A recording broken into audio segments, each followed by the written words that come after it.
तो फ्रेंड्स, हमारी बात चल रही थी स्टेमिना के बारे में। तो यहाँ पर क्या होता है कि स्टेमिना जो वीक होता है वो दो बेसिक कारण होते हैं। एक होता है एक्सेस यूज़, एक्टिविटी, बहुत ज़्यादा एक्टिविटी, और दूसरा होता है एज का बढ़ जाना। जैसे जैसे आपकी एज बढ़ती है तो कहीं ना कहीं जो स्टेमिना है उसमें वीकनेस आती ही है, और एक ये नेचुरल बात है।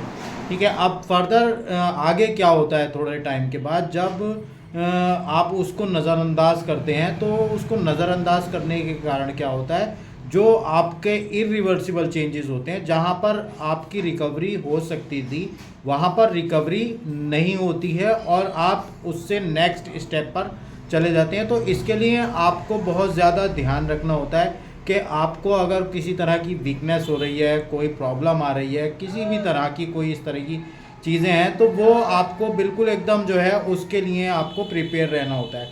तो आपको अगर बढ़ती हुई एज के साथ स्टेमिना कमज़ोर हो रहा है तो उसको ठीक करने के लिए आपको अपनी डाइट में कुछ चीज़ें ऐसी बढ़ानी होती हैं जिनकी कमी कहीं ना कहीं आपको ऐसा लग रहा है, मिनरल्स हैं और कुछ ना कुछ कार्ब्स वगैरह हैं। तो उससे क्या होता है कि आपकी जो सेल डैमेज है या कहीं ना कहीं कुछ नर्व्स जो होती हैं, नसें कमज़ोर होती हैं, तो वो तभी आपकी रिपेयर हो पाती हैं जब आप उसको केयर करेंगे। और अगर आप केयर नहीं कर रहे हैं तो वो लगातार वीक होती चली जाएंगी, और एक टाइम ऐसा आता है कि उनको जो है वो रिवर्स नहीं हो पाती है। वो जो है जहाँ पर जितनी डैमेज हो चुकी है वो डैमेज उसकी वो ठीक नहीं होगी, और जब ठीक नहीं होगी तो आपकी जो स्टेमिना की प्रॉब्लम है वो बनी रहेगी और वो फिर दोबारा ठीक नहीं हो पाएगी। दूसरी चीज़ क्या है, एक्सेस यूज़ जो है, अगर आप बहुत ज़्यादा एक्टिव हैं और उसकी वजह से आपका जो स्टेमिना है वो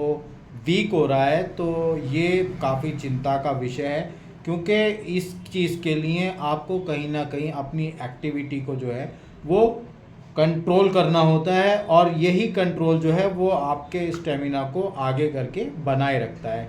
तो यहाँ पर आपको हमारे चैनल पर आपको इस तरीके की जानकारी मिलती रहती है। आप हमारे चैनल को सब्सक्राइब कर लें। Thank you very much.